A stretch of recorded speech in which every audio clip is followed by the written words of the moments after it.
네, 서울대병원이 오늘 오후 2시 예정에 없던 기자회견을 열었습니다.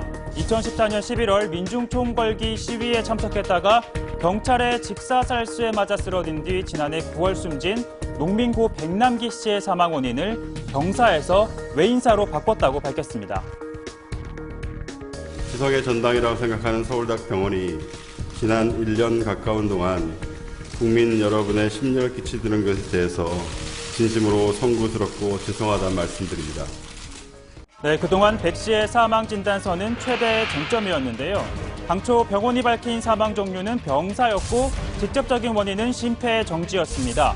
하지만 대한의사협회 등에선 사망 원인이 원칙에 어긋난다는 주장이 나왔고 논란이 일자 서울대병원에서는 특별 조사를 진행했지만 사망 원인에 대한 판단은 주치의가 하는 것이라고 밝혔습니다. 환자분께서 최선의 치료를 받지 못한 그것 때문에 사망을 하였다고 보고 병사로 표기하였습니다. 진단서가 지침과 다르게 작성됐다면서도 병사가 맞다고 결론이 내려지자 정치권에서는 외압이나 강요가 있었던 것 아니냐는 의혹도 제기됐는데요. 하지만 주치의의 소신은 확고했습니다. 본인이 양심에 따라서 소신껏 하신 겁니까? 네, 소신껏 하였습니다. 어떤 외부의 압력도 적용받지 않았습니다. 유족 수정 요구하는데 사인을 변경할 의향이 있으십니까? 없습니다. 네, 특히 조사위원장이었던 이윤성 교수는요, 주치의 백선화 교수의 주장을 정면으로 반박했습니다. 이걸 어떻게 판단합니까? 병사입니까? 외인사입니까? 외인사로 판단합니다. 예. 그러니까 주치의와 그 주치의를 조사한 위원장의 입장이 각각 다른 상황인데요. 논란이 지속되는 가운데 정치권에서는 백 씨가 살수차가 아닌 시위대 폭행에 의해 쓰러졌다는 주장과 함께 이 같은 궤변도 나왔습니다. 물대포 가지고 얼굴에 맞았다고 해가지고 바로 뼈가 부러질 수 있느냐? 이것도 그렇게 간단한 문제가 아닙니다. 네? 이 물대포보다 훨씬 더 압력이 강한 세차장에서 쓰는 이런 것 가지고도 사람 뼈가 부러진다는 거는 보통 상상하기가 힘든 거예요. 네, 하지만 서울대병원은 백 씨가 사망한 지 264일 만에 오늘 오류를 인정하고 사망 원인을 외인사로 변경했습니다.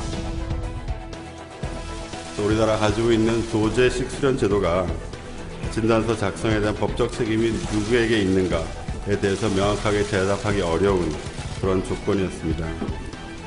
사실 저 개인적으로 가장 어려운 고민은 의사 개인의 판단과 의사 집단의 판단이 다를 때 우리는 그것을 어떻게 조율하고 행동해야 하는가에 대한 것이었습니다. 서울대병원은 최근 윤리위원회를 열고 그동안 논란이 됐던 사안을 바로 잡았다라고 설명했는데요. 그런데 공교롭게도 오늘은 서울대병원에 대한 감사원의 감사가 시작된다는 소식이 알려진 지 하루 만입니다. 그동안 경찰은 백 씨의 사망 원인을 확실하게 하기 위해 부검을 시도했고 유족들은 물대포에 의해 사망한 게 확실한데 경찰이 병사라는 사인을 빌미로 과잉 진압의 책임을 피해가려 한다고 맞서기도 했습니다. 오늘 병원이 백 씨의 사인을 수정했지만 경찰이 곧바로 책임을 인정할지는 다소 의문입니다. 그럼 결과적으로는 어떤 사람이 중태일을 했다 그러면 사과하는 게 맞지 않습니까? 아닙니다. 결과가 중요하다고 해서 사람이 다쳤거나 또 사망했다고 해서 무조건 사과하는 것은 적절하지 않습니다. 이철성 경찰청장도 최근 검찰 수사 결과 경찰 잘못이 명백히 밝혀지면 유족에게 사과드릴 수 있다며 여전히 책임을 인정하지 않았는데요. 오늘 사인이 정정됨에 따라 경찰의 과잉 진압에 대한 전면 재수사 가능성이 커진 만큼 같은 태도를 고수할 수 있을지 주목됩니다.